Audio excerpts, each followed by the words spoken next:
Korban copet di lift Mall Central Park, Tanjung Duren, Grogol, Petamburan, Jakarta Barat menjelaskan kronologi pencurian.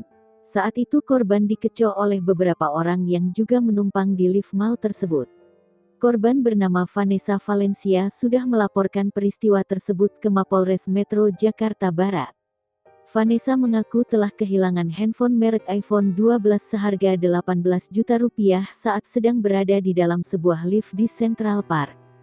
Vanessa berharap polisi segera dapat mengamankan para pelaku.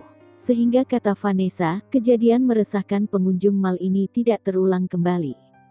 Kasat Reskrim Polres Metro Jakarta Barat Kompol Joko Dwi Harsono mengatakan korban baru melapor ke Mapolres Metro Jakarta Barat pada Senin tanggal 23 Agustus tahun 2021 lalu.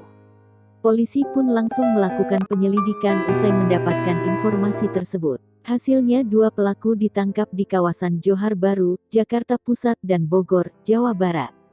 Sebelumnya diberitakan aksi pencopetan di lift Mall Central Park, Tanjung Duren, Grogol Petamburan, Jakarta Barat viral di media sosial. Dalam rekaman CCTV, terlihat copet sempat jatuhkan handphone yang dicurinya.